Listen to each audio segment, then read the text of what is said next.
After the jury heard the closing arguments, they were excused since it was 4 p.m. The judge sent them back to their hotel, where they were sequestered for the 2-week trial that followed a nearly year-long investigation. The defendant returned to the Denver County Correctional Center in Denver, and nothing more would happen until Monday when the jury reconvened. I decided to walk back to my room at the Hilton Garden in downtown Denver, stopping at a bar for a beer and a bite. I had just finished my burger and was halfway through my beer when I heard a woman behind me. "Hey, cowboy, buy a girl a drink," she asked. I turned around and recognized her. Jenna Burns. "Is that really you?" I asked. "Yes, it's me," she said with a smile. I invited her to sit and call the waitress. "How long has it been?" 16, 17 years. I asked. 17 years, she replied. Jenna had been one of my best friends in high school, along with Chris Wallace and Robin Taylor. We were known as the Four Musketeers until her dad got a job in Boulder during our senior year. I hadn't seen or heard from her since. "I've been good," she said. "Went to the University of Colorado, graduated, got married, got divorced, and now work as a reporter for the Boulder Daily." "Wow, what happened?" I asked. She shrugged. "I was married, but he wasn't. After catching and cheating 3 times, I kicked him out. I think he ended up running a McDonald's in Grand Junction." "I'm sorry to hear that," I said. "So what brings you to Denver?" "I've been covering the Wallace trial. I saw you testify. I feel sorry for Robin. She didn't deserve to die like that." I stayed silent, thinking how Robin didn't deserve to die, though I would have preferred a harsher fate for her. That possibility was taken away by the man I once considered my best friend. "So, how are you, Chad Adams?" she asked. "Considering the last 16 years of my life have been a sham." "I'm okay," I said. "At least you have kids," she said. "Yeah, they're mine, legally," I replied. "You may not be their biological father, but you're their dad in every way that matters," she said. "You're probably right, but it doesn't make me feel better." "Look, I have a confession," she began. I wondered what she was about to say. "Every reporter wants your story. I want to tell you, if you'll let me. I understand if you have trust issues, but no one knows you like I do. We can sign a contract. You give me exclusive rights, and I protect you. My editor approved it. I won't publish anything without your approval." I realized she was right. Reporters from all major outlets were contacting me. It was overwhelming, but something told me I could trust her. "Okay, Jenna, you have a deal. How do we do this? Here, my hotel, or yours?" "What do you mean?" she asked. "I've wanted to visit the old homestead. It's only a couple of hours away by car. We have the weekend off since the jury doesn't start deliberating until Monday. Let's drive back, and you can show me where it all happened. You can tell me the details on the way, and I'll talk to your kids and parents if that's okay." I thought it would be a nice break from the trial and a chance to show Jenna the neighborhood and maybe repair our relationship. "Sounds good," I said. "Where are you staying?" "At the Hilton around the corner." "You?" "Same place. Wanna grab a few things before we go?" She nodded, and we agreed to meet at my truck in the parking lot. "You can't miss it," I told her. "It's a big blue cab." "Still the same chat with the biggest truck," she joked. "Give me about half an hour to change and grab some things." We hit the road, and by the time we got onto Highway 25 toward Colorado Springs, the sun had set. I was relieved since I disliked driving in the sun. Jenna had changed into a professional outfit, a denim skirt, and a white blouse, looking as beautiful as she did in high school. I couldn't help but notice her legs. She smiled. "I know what you're thinking, cowboy." "Really?" I asked. "You're wondering why you didn't sleep with me instead of Robin," she said. I laughed. "Is that your reporter's instinct?" "No, it's the way you look at my legs, just like in high school," she teased. "Legs like that are hard to forget," I told her. She smiled and took out a tape recorder. "So, Is there a Mr. Right in Boulder? No. Since my divorce, I've focused on work. I've had trust issues with men and haven't met anyone I want to spend time with, she replied. Sorry to hear that, I said. She laughed. Somehow I doubted. Damn those reporter instincts. Shall we start this interview? I asked. Sure, she said, placing the recorder on the dashboard. You don't mind if I write this down, do you? She asked. Not at all. I want you to get it right. I took a sip of coffee and began. As you know, Chris, Robin, and I were close in high school. After you left, it was mostly just the three of us. I proposed to Robin after graduation, and she said yes. Chris and I joined the Marines and went to boot camp together. After training, we split up. He went into infantry, and I went into computer electronics. He ended up at Fort Bayfield in California, and I went to Fort Hawthorne in Virginia. A month later, Chris injured his knee and got a medical discharge. You'll notice he still has a limp. Couldn't he have gotten a desk job? Jenna asked. No, everyone in the courts has to be combat ready. Chris's father pulled strings to get him into the county, I explained. His father was a county commissioner, right? Jenna asked. I nodded. Yes, that's how Chris got elected. I graduated, came home, and got married. Chris was my best man. Later, I found out he was also Robin's best man, if you know what I mean. That cow, Jenna muttered. Months after we married, Bob was born. A year later, I was sent to Japan for a year. Robin and Bob stayed in my inherited house. After that tour, we moved to Fort Shelby, where Jessica was born. Robin had a tough pregnancy and insisted I get a vasectomy. She said it could be reversed if we wanted more kids. Looking back, it's clear Chris's traits are in the kids, I said. Didn't you notice when they were born? Jenna asked. It's a fair question, I said. Chris and I look similar, same hair, eyes, even earlobes. The kids looked like me when they were little and had their mother's eyes and nose. It wasn't until they were older that I noticed the resemblance to Chris. You'll see the baby pictures when we get to my house.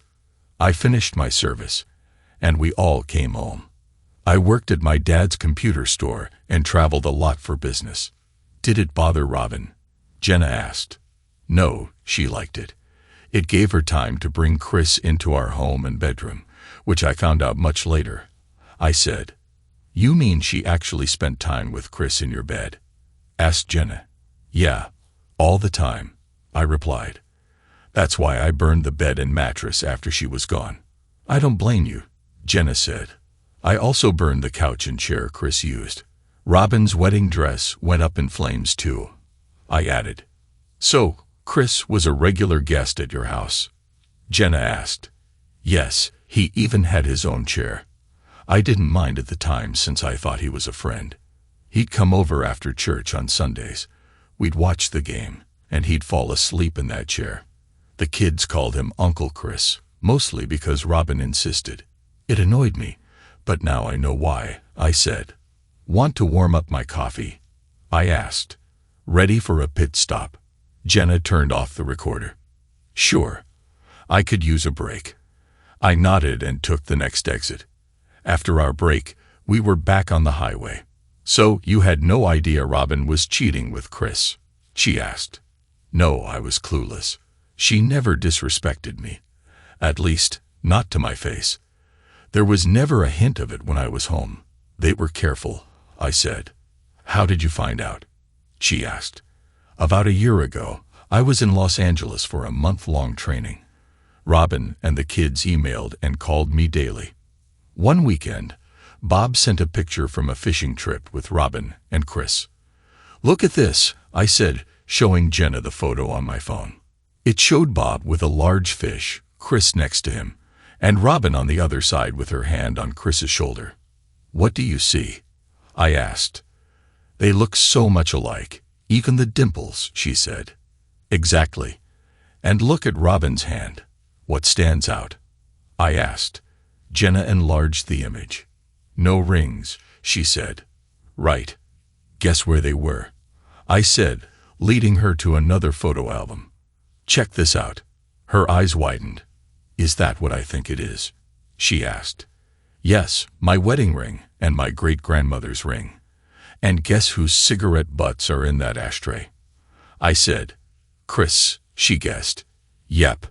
And the ashtray was on my nightstand, meaning Chris was in our bed," I said. Jenna started to tear up. "How could she do that to you?" "And Jessica sent this," I said, showing her another picture. "Yeah, she helped my mom clean the house and saw the rings. She took a picture and sent it to me. She was very upset," I said. "I can imagine," Jenna said. "Did she tell Robin?" "No.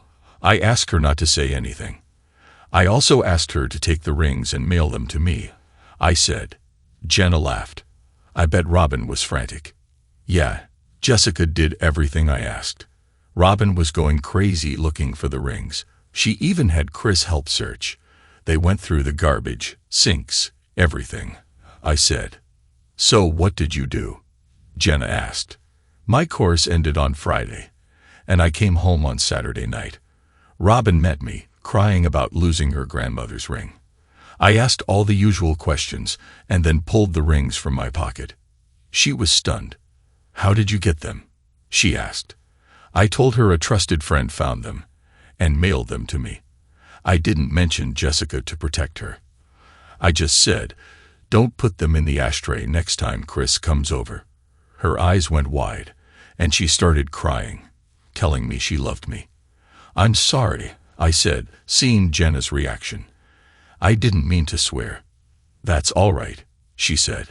"I've heard and said much worse." "So, what did you do then?"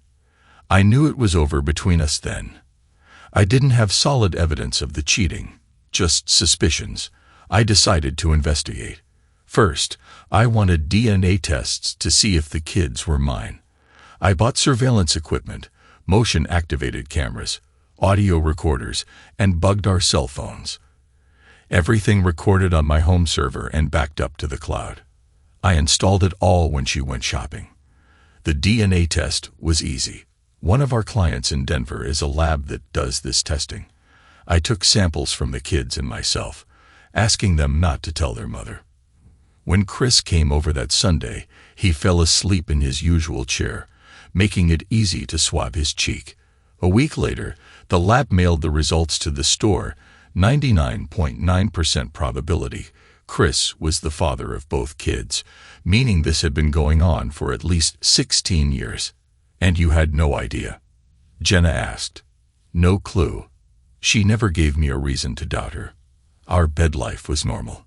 But a week after installing the equipment, I got the first video evidence. I was in Oklahoma City for a couple of days, and the kids were at my parents'. That night, Robin was home alone and called Chris over.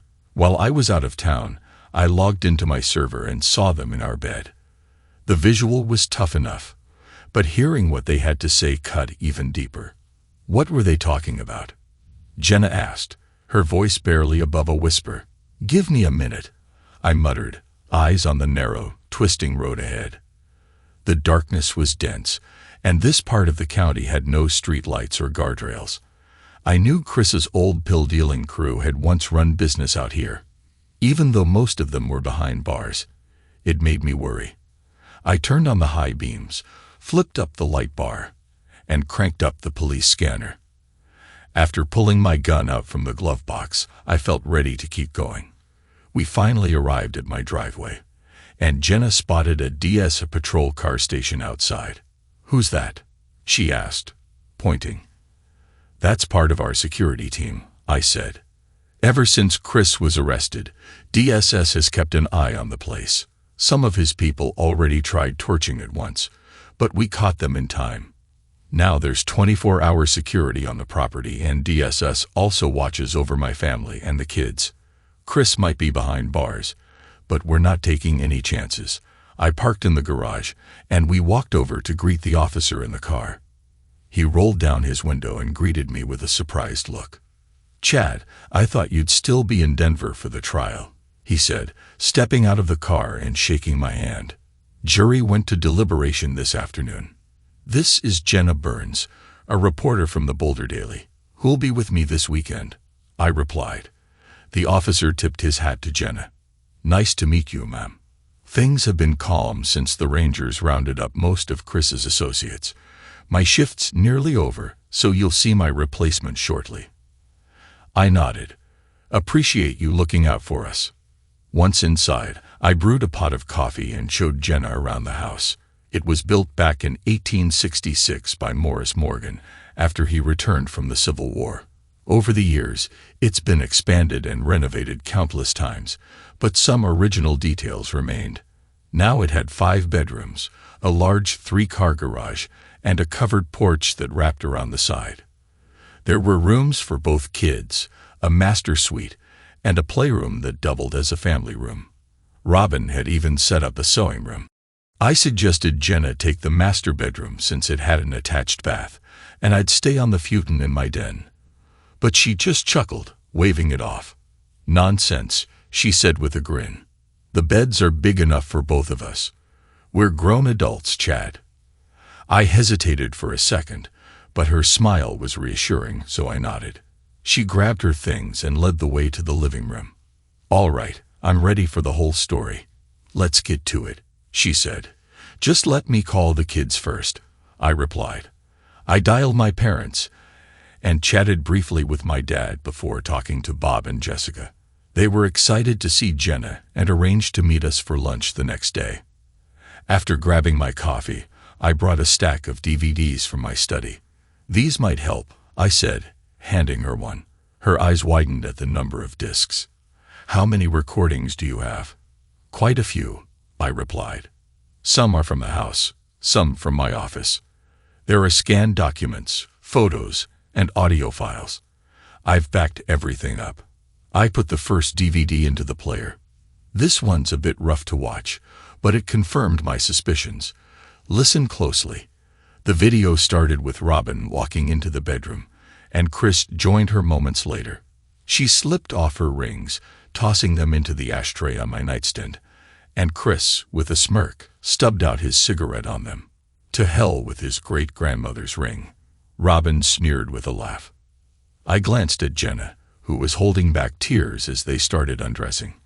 I fast-forwarded through the most explicit parts and paused it once they were lying on the bed, talking. Robin turned to Chris, her voice low. I'm expecting again, Davy. Looks like you're going to be a father. Chris scowled. Didn't you take your pills? Yeah, but I might have missed a day or two, she replied, sounding indifferent. He grew in frustration.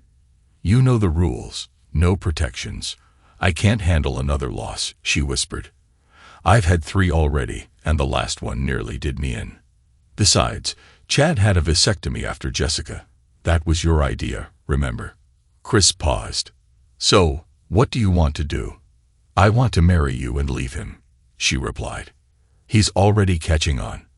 I'm not the marrying type. Robin. Chad works and pays the bills. That's good enough for me. Robin laughed. Chad is so clueless.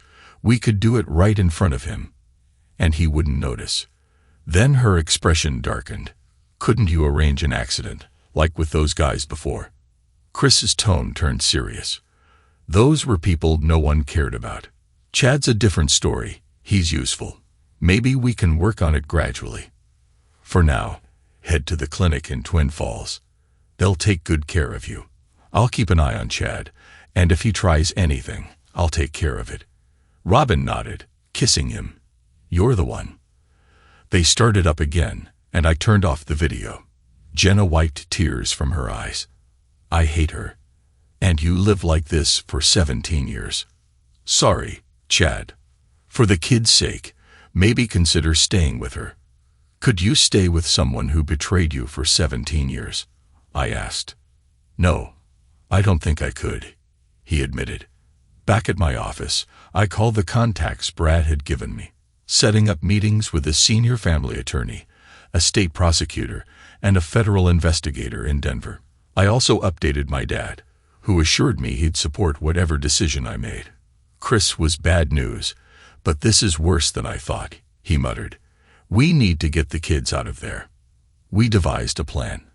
I tell Robin I had a business trip to Los Angeles, and while I was gone, my parents would take the kids to their house.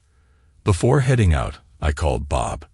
You and Jess will be staying with Grandpa and Grandma for a bit. I'll explain soon, I told him. A few minutes later, my secretary announced that Chris was in the lobby. I placed my pistol on the desk and turned on the recorder. Chris sauntered in, smirking. I hear you saw Brad Carter today. What of it? I replied, meeting his gaze. If you're thinking of divorcing Robin, you'd better forget it. I won't let you drag me into court. Why, Chris? We were friends. How long has this been going on? I asked, fighting to keep my voice steady. Since prom night, he sneered. Whenever you were gone, I was there, even on your wedding day. You were my best man, I said, my voice barely above a whisper. In hers, he replied with a smug grin. 9 months later, Bob was born. When you were stationed overseas, I was at your place most nights.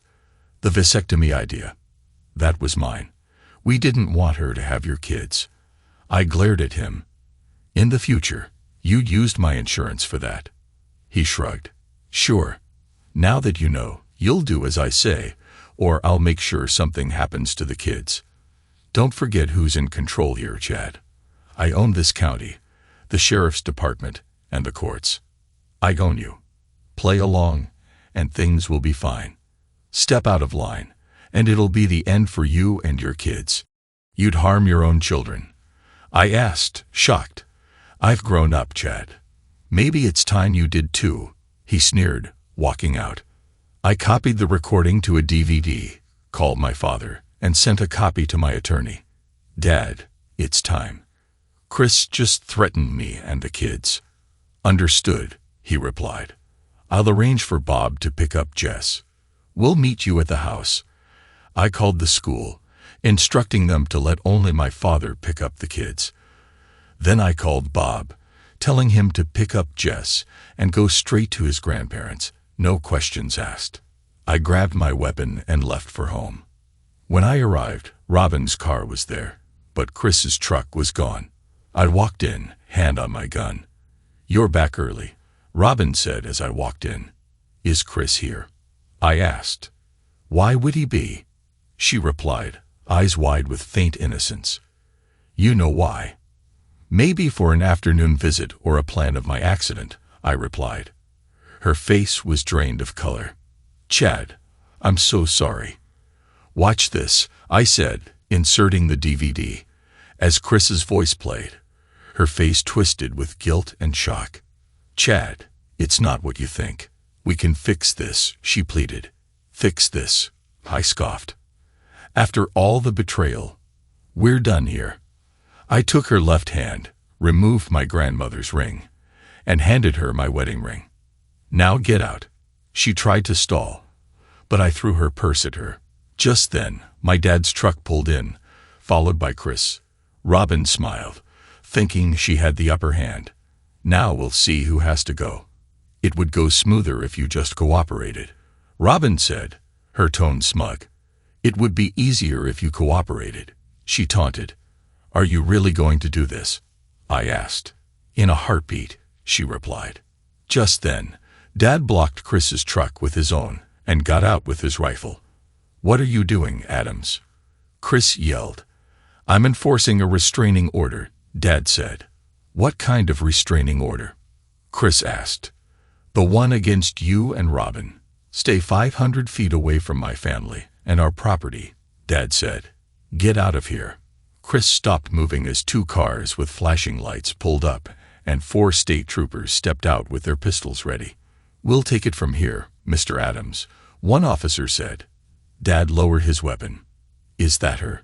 The officer asked, nodding at Robin. Dad shook his head. The officer then handed Robin the paper. Mrs. Taylor, you must stay 500 feet away from the Adams family and their property. If you refuse, you'll be taken into custody. Do you understand? Yes, Robin said quietly. Excuse me, officer, I said. I'd appreciate it if you took Robin and Mr. Wallace into custody. And why would I do that? He asked. I hit play so they could hear the threat Robin made against me and the kids, I said. The officer gave her a hard look and pulled out handcuffs. "Mrs. Taylor, you're under arrest. Turn around and put your hands behind your back," he said. After handcuffing Robin and reading her rights, he radioed for another officer to arrest Chris. "You'll pay for this," Robin said as she was led away. "You're all going to pay." A van from a local TV station pulled into the driveway and a reporter and camera crew approached as Chris was being arrested. The reporter caught Chris's arrest on camera. "Do you know who I am?" Chris yelled. "Yeah, I know, and I don't care. You're under arrest," the officer replied. "I'll get your badge for this," Chris shouted, red-faced. I realized I should have mentioned their plot to eliminate me, but I didn't have the evidence with me. The news van moved so the patrol cars could leave. The reporter approached me, followed by my father.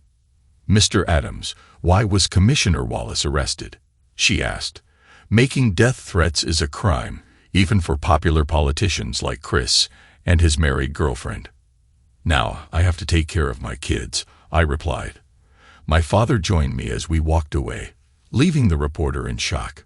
Chris's reputation took a major hit. My next stop was my parents' house, where I explained everything to my family. I hated telling my children that Uncle Chris was their biological father, but they needed to know the truth. At first, they didn't want to believe it, but the DNA test results proved it. "I don't care what that paper says," Jessica said. "You're my father, and you always will be." "I agree," Bob said. I was proud of them. We hugged and shed a few tears. After saying goodbye, I went back to my house, packed for a few days, and headed to Denver. "And that's when you found out how bad it really was," Jenna interrupted. "Yeah," I said, resuming my story after a sip of coffee. The next day, I met with Adam Smith, a Denver attorney known for his courtroom prowess. He had arranged a meeting with all 3 men I had contacted. I was surprised to see them all there when I arrived. "Sorry to spring this on you, Mr. Adams," Adam said, "but after that last video, we thought it best to meet together." I accepted his apology, and he introduced me to the others. John Hancock, a prosecutor from the state attorney's office, took charge. "Mr. Adams, I'm sorry for what you've been through. We had a lot of evidence against Chris Wallace, including drug, weapon trafficking, human trafficking, and 6 homicides. Your wife is involved too, especially in misconduct. The threats against you forced us to act quickly," he said. Kurt Torres, a Colorado Ranger captain, explained that the sheriff's department was compromised and had been temporarily replaced by Rangers and DSS officers. He stressed the urgency of the situation. "As for your divorce," Adam said, "I'll push for an annulment due to your wife's criminal activity and deception. If not, we'll file for infidelity and mental cruelty. Based on your evidence, I believe you'll get all your assets in custody of your children if you want." We discussed strategy for another hour. Adam handed me a DVD containing footage of my wife's actions. Some of it involved several men, including sheriff's deputies. John concluded with their plans for Chris and Robin. "I'm not going to sugarcoat it, Mr. Adams," he said. "We're going for the death penalty for Wallace. Your wife might get life without parole, but your lives are in danger. Be very careful. You and your children are lucky to be alive. Call us immediately if you see or suspect anything." "I hear you," I said. We shook hands and parted ways. My mind was spinning.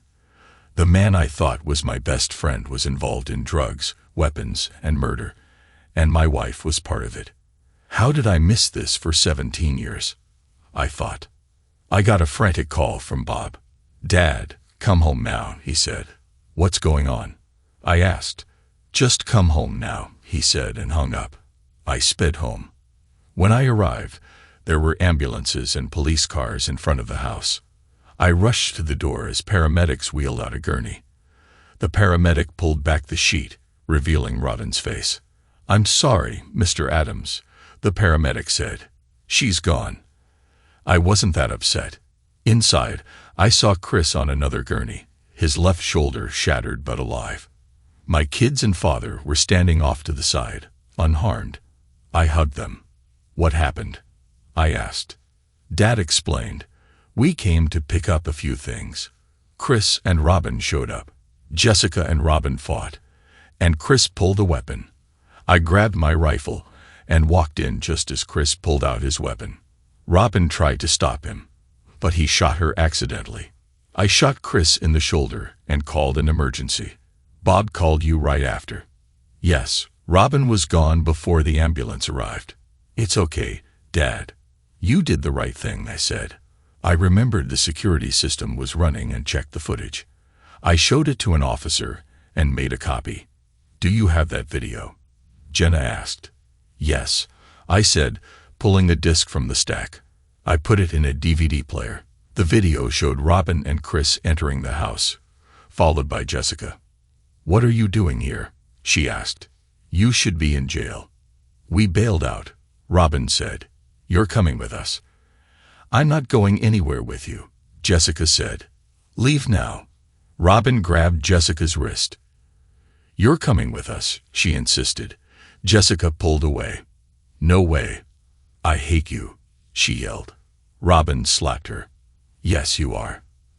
I have a room for you in Twin Falls." Jessica hit her mother back. "That's not happening," she said. Robin grabbed her hands. "You're going to be our new star," Robin said. Chris grinned. "The boys will like you," he said. Jessica realized what they intended and struggled harder, breaking free. "I'm not going, and you can't make me." "Get away from me," she said. Chris pulled a weapon. "It's over for you and your brother," he said. Robin tried to reason with him, and Jessica screamed for her grandfather. "Wait, Chris. We agreed not to do it here. Let's take them to Pine Ridge Road. You know the place," she said. Chris shook his head. "No," he said. "Put the weapon down before there's an accident. We'll deal with them, but not here," she insisted. They struggled. A shot rang out, followed by a louder one. I stopped the DVD. "That's when Bob called me," I said. "You know the rest." Jenna wiped her tears as I stood up. "I'm done for the day," I said. "I'm going out back for a smoke, then to the cafeteria." Jenna followed. "I'll join you," she said. We took our coffee and walked to the back porch in silence. After a while, Jenna spoke. "I forgot how dark and quiet it is here. I'm used to the city," she said, looking at me. "Chad, you need to deal with this before it destroys you." "Easier said than done," I replied. "How do you accept that the woman you loved lied to you for years? My kids aren't even mine." "I understand a bit," she said. "My husband was a serial cheater, but not everyone is like that." "Yeah, I know," I said quietly. Jenna hugged me. "I'm here for you, Chad. Always," she said. "Thank you," I said. "I often wish we had met in high school." "I feel the same. Maybe if my dad hadn't transferred to Boulder, we would have. I was even jealous of Robin back then." "Really?" I asked. "But you were with Chris," she said. "Only because you and Robin were together." I had doubts about Chris. He told me he wasn't the type to get attached. "Well, no point crying over it now," I said. "If we had gotten together, you would be a reporter in the big city." "True, but sometimes I wish I could give it all up for a good man," she said, looking at me. "I believe you would," I said. After a while, we went back inside. I lay down on the couch, still concerned about Chris's friends, despite the DSS officer outside. Jenna understood. "Don't make a habit of it, cowboy," she said, smiling. I fell asleep and woke to the smell of bacon. "Rise and shine," Jenna said, standing over me in a long t-shirt. "Breakfast is ready." I went to the kitchen table, amazed at the spread. Pancakes, bacon, sausage, grits, toast, eggs, biscuits, and gravy. She even remembered peanut butter for the pancakes. "A guy could get used to this," I said. Jenna brought fresh coffee. "Hope you like it. It's been a while since I made breakfast for a man." It smells great. You'll get my mom's approval, I said. Didn't you cook like this for your ex? I asked. My ex preferred fast food. Dig in, cowboy. We have a lot to do today, she said. So, what's on the agenda? I asked, savoring the meal. First, I'd like to see your family. Then visit Robin's mother for insight into her. If there's time, we'll stop by the cemetery, and we'll need to go shopping. You're almost out of everything, she said. I devoured the food, stopping to sip coffee and praise her cooking. Robin hadn't made breakfast like this in years. I felt like I'd died and gone to heaven. I hugged and kissed Jenna, thanking her. That was amazing. I guess I'd better get ready. Please do. You need a shave, she teased. I showered and shaved, thinking about Jenna. In less than 24 hours, I found myself falling for her, just like in high school. Could it be that Jenna and I were meant to be? For the first time in months, I felt content. Jenna, now dressed in jeans and a t-shirt, grabbed her laptop bag and purse. Ready to go? She asked. We arrived at my parents' house, greeted by the kids running out as soon as I pulled up. I introduced everyone to Jenna, and we went inside. Jenna explained her plan and asked to talk to everyone one-on-one. We all agreed. Mom went to the kitchen to make dinner, and Dad took me into the living room. Jenna started with Jessica and then spoke with Bob. Dad and I waited, chatting about hunting, fishing, and soccer, avoiding topics related to Robin and Chris. A couple of hours later, Jenna asked to speak with my dad. I took the kids outside to play soccer. After about an hour, she finished with both parents and joined us outside until lunch was ready. The kids bonded with Jenna, and she enjoyed spending time with us. We played soccer until Mom called us for lunch. I felt like I had a happy family again. After lunch, we said our goodbyes. Jessica hugged me before I left. Daddy, if you don't ask her to marry you, I'll kick your butt, she whispered. I promised to think about it. How did the interviews go? I asked Jenna as we left. They went well, she said. I know you have trust issues, so let me explain. I interviewed everyone privately to get independent confirmation. It's not that I don't believe you, but I wanted them to speak freely. I appreciated her explanation. I understand, Jenna. You're being professional. Did you learn anything new? Yes, Jenna said. Jessica mentioned that Chris had been making advances toward her for a while. That son of a cow, I muttered. Your family loves you very much. They had suspicions about Robin, but didn't want to interfere. If they had known specifics, they would have spoken up, she continued. What else did you find out? I asked. I experienced what it's like to be part of a close-knit family, and I loved it. Thank you for including me, she said. The kids and I had a great time too. You made a big impression on them, I said. We arrived at Robin's mother Samantha's apartment. Do you want to interview her privately too? I asked. No, I think you and she should talk, Jenna replied. Samantha opened the door and invited us in. She moved slowly due to health issues and depression. Her husband had died in a mysterious accident years ago, and Robin's death left her alone. How are you feeling? I asked, hugging her. I'm fine, Chad, thanks for asking, she replied. She hugged Jenna. Jenna Burns, you're as beautiful now as in high school. Thank you for coming to see me. Jenna smiled as Samantha motioned for us to sit. What brings you here? Samantha asked. I explained what Jenna was doing, and Samantha nodded approvingly. So, what can I tell you? She asked. Mrs. Taylor, I'm curious. Robin and Chris's affair continued throughout her marriage. You must have known. Why didn't you say anything to Chad? Jenna asked. Samantha looked embarrassed. Yes, I knew, she admitted. I'm sorry, Chad. I should have told you. You didn't deserve this. How long have you known? I asked. Since the beginning, she said. During your year in Japan, Chris practically lived with Robin. They were careful when your family was around. I told her it was a mistake, but she didn't listen. If Robin wanted to be with Chris so badly, why did she marry me? I would have let her go if she had just said so, I said. She was confused, Chad. She loved you both in different ways. To her, you were stable and dependable. Chris was wild and adventurous. You were a support for her, and he was excited, Samantha explained. I'm sorry, Samantha. Robin slept with Chris on our wedding day, had 2 children with him, and plotted to kill me. Those aren't the actions of a loving wife, I said. I know it's hard to believe, Chad, Samantha said, but she did love you, at least at first. That's what she told me. What changed her so much?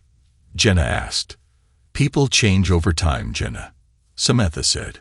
Chris latched onto Robin and began to control her. I warned her once, but she said I'd regret it if I told Chad. Samantha looked at me. That's why I stopped visiting the kids, Chad. I couldn't face you, knowing what she was doing. Sometimes they scared me. Did you know about her decisions? Jenna asked. Samantha nodded. Yes, Robin told me. I warned her she'd get caught, but she shrugged it off, saying it was her choice, not yours. I suggested she divorce you, but she laughed and said she'd inherit everything soon anyway. How long ago was that? Jenna asked. About 1.5 years, Samantha said. I wanted to say something, Chad, but I was scared. Chris is terrifying. Did your husband know about this? I asked. I think so, she said. They were talking just before his accident. Samantha's husband was known as an excellent mechanic, yet his brake line mysteriously failed. It's all in the past now, isn't it? Samantha said. By the way, I don't blame you for not attending the memorial. I was hoping some of her friends would come, but it was just me and the priest, she added, wiping a tear. Thank you for paying for the cremation, Chad. I noticed you had her cremated in her wedding dress. You cremated her in her wedding dress? Jenna asked. I told you I burned her dress. I made sure she wore it in the wedding ring I gave her. It felt appropriate. Did you cremate the wedding ring too? Jenna asked. Yes, but not the engagement ring, I nodded. Thank you for making sure I got Robin's IRA, Samantha said. It helped a lot. Robin had an IRA? Jenna asked. Yes, when she was shot.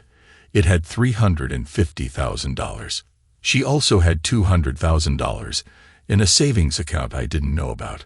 I put it in a trust for the kids' college, I said. Interesting, Jenna said, taking notes. She turned to Samantha. Is there anything else you can add? No, I think you know everything now, Samantha said. I'm sorry about how things turned out, Chad. I put my arm around her. It's okay, Samantha. Feel free to visit the kids anytime. They'd love to see you. She thanked me, hugged Jenna, and said goodbye. Don't be strangers, okay? We promised to stay in touch and left. You cremated her in her wedding dress and ring? Jenna asked as we got into the truck.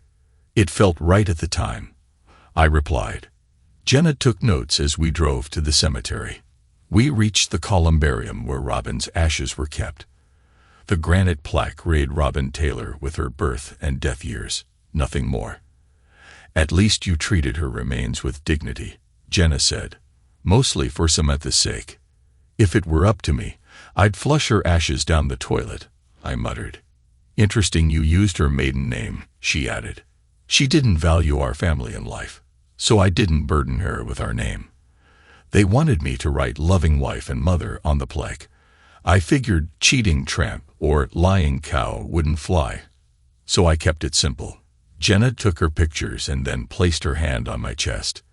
There's still a lot of anger in you, isn't there? Tell me, Chad, did you ever mourn her?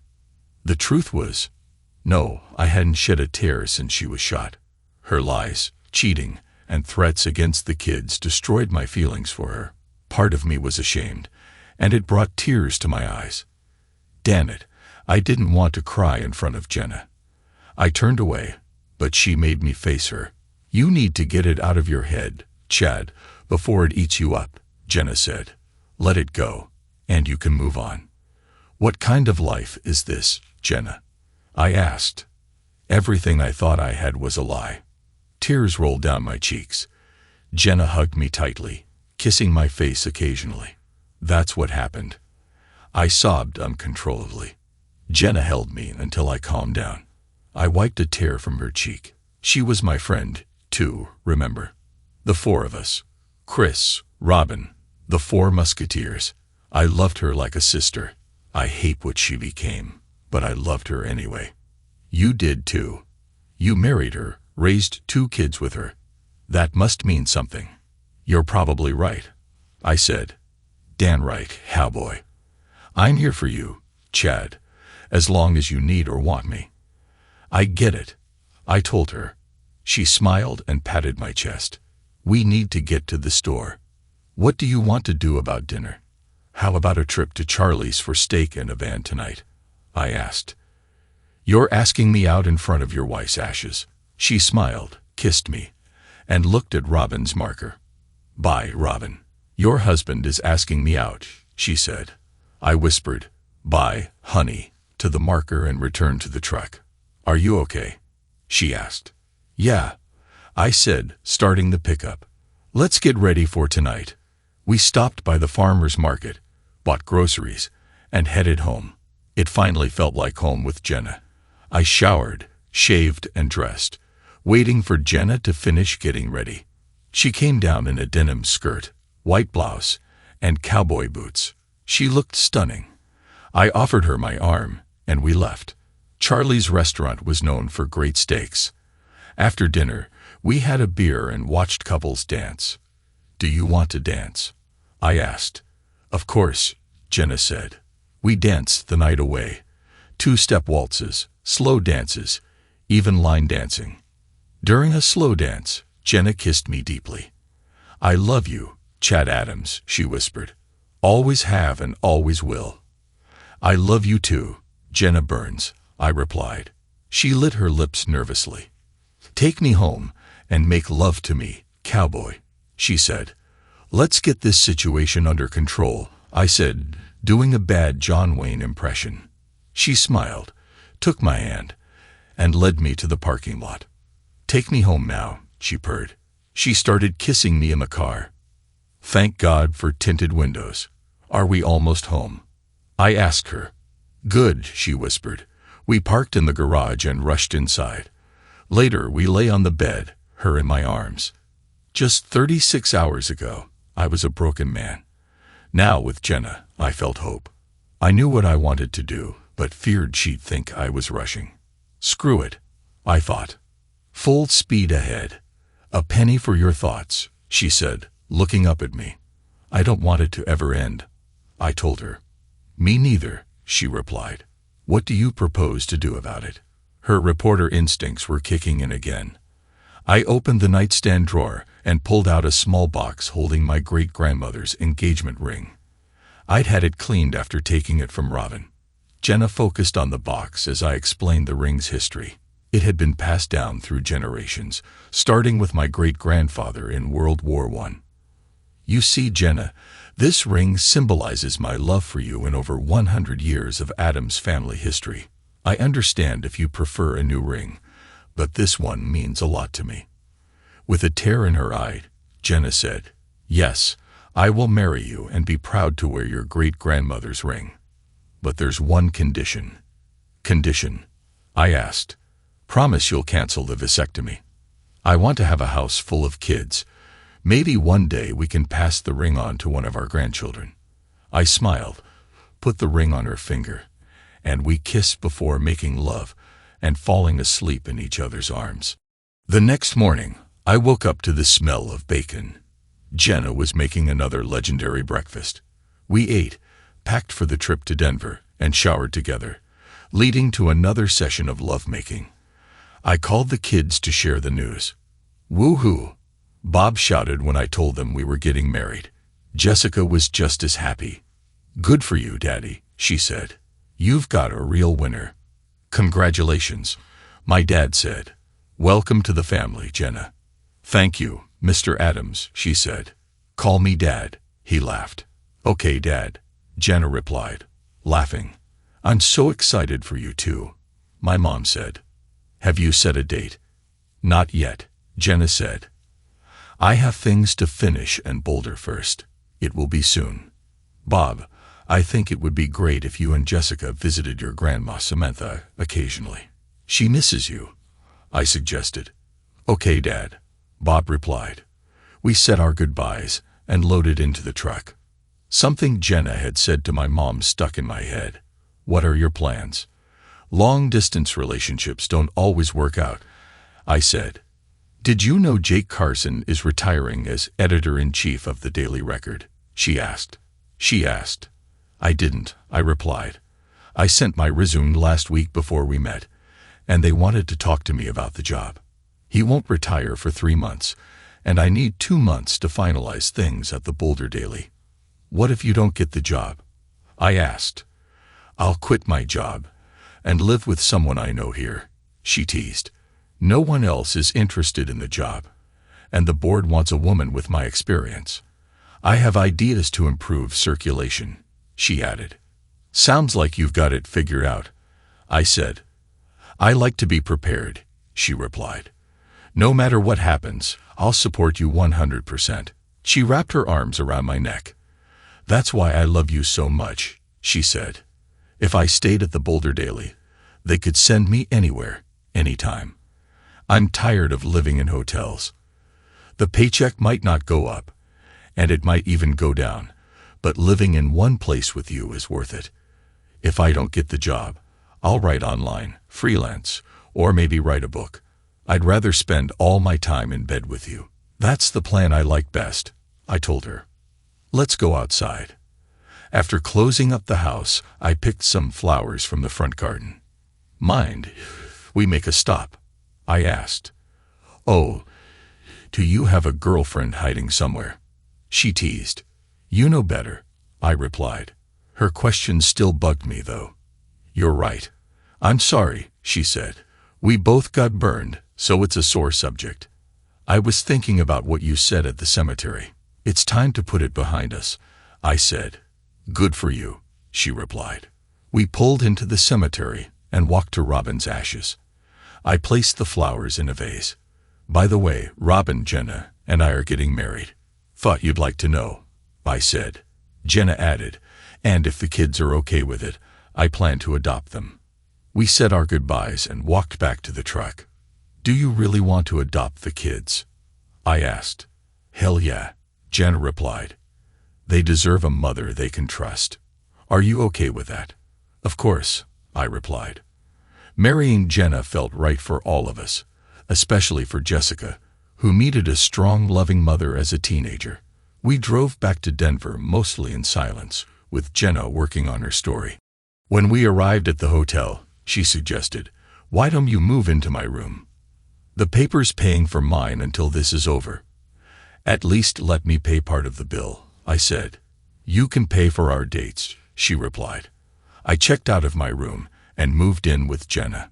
That night, we went out for steak, danced, and enjoyed another night of passion. The next morning, we got to the courthouse early. The jurors began deliberations right away. Jenna did her job as a reporter, taking testimony and talking to observers. By 1:30, the jury had reached a verdict. Chris sat emotionless as the jury entered. "We have a verdict, Your Honor," the foreman said, handing the verdict to the bailiff. The judge read it and asked if the verdict was unanimous. It was. In People v. Chris Wallace, the jury finds the defendant guilty on all charges and recommends the death penalty, the judge announced. Chris's attorney had gambled on the jury being unable to unanimously agree on the death penalty, but he lost. Chris was guilty of 6 counts of first-degree murder, conspiracy to commit murder, and various trafficking charges. Each juror confirmed their agreement with the verdict and punishment. "Mr. Wallace, I agree with the jury. If any case deserves the death penalty, it's this one. I order you to be transferred to Huntsville State Prison and executed as prescribed by law." "May God have mercy on your soul," the judge said, striking the gavel. My lawyer gestured for me to follow him. We caught up with the officers escorting Chris. Chris glared at me, defeated. "Where are you looking at, idiot?" He spat. "I'm looking at a worthless piece of crap," I said. "Now I know what that looks like." My lawyer handed Chris 2 forms to sign. One relinquishes all parental rights to Bob and Jessica Adams. The other outlines the disposition of your estate, 1/3 to Samantha Taylor, 1/3 to a trust for Bob Adams, and 1/3 to a trust for Jessica Adams. Chris, furious but defeated, signed both forms. "Are you happy now?" he asked. "I will be," I replied. "By the way, Jenna and I are getting married, and she's adopting the kids. Enjoy hell." My lawyer and I left. I didn't see Chris again until his execution. Yes, I peed on his grave, but not in front of Jenna. She wouldn't have approved. Finally, the nightmare was over, and I looked forward to a new chapter with Jenna. True to her word, Jenna let me read the stories she wrote about me, and I was impressed. It went viral, leading to several talk show appearances for Jenna. She even won a Pulitzer Prize for it. The Boulder Daily was reluctant to let her go, but gave her a bonus and a recommendation when she left. The Daily Record welcomed her as the new managing editor, and within a year, the paper's circulation tripled, prompting expansion and more hires. We chose a backyard wedding, inviting family and friends. Jenna's parents came from Boulder, along with some of her friends from the Boulder Daily. Her dad walked her down the aisle, shaking my hand warmly. Bob was my best man, and Jessica was Jenna's maid of honor, making it a true family affair. After our vows, the priest introduced us as Mr. and Mrs. Chad Adams. Bob put his arm around Jenna and said, "Welcome to the family, Mom," and Jessica hugged her, saying, "I love you, Mom." "I love you too," Jenna replied, hugging them both. My father handed us an envelope with 2 tickets for a week-long Caribbean cruise as our honeymoon. "Thanks, Dad," we said in unison, starting a new adventure. 10 months later, Jenna gave birth to twins, a boy and a girl.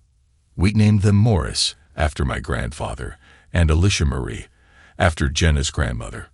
On their birthday, I met George Mason, a local politician, who congratulated me and mentioned the upcoming election. "You brought down a real menace, like the man who shot Liberty Gallants," he joked. "Except John Lane wasn't waiting in the shadows this time. Thanks, but I can't take a pay cut. I have 2 new mouths to feed," I laughed. "You could still run your business," he suggested. "Maybe, but there's another reason," I said. "Power corrupts, and I'd rather be home with my family." I knew my life with Jenna and the kids was all I'd ever need, I thought. Thanks to everyone who took the time to listen to today's stories. If you enjoyed it, please consider liking and subscribing if you haven't already. Feel free to share your thoughts on the events in the comments below. Take care.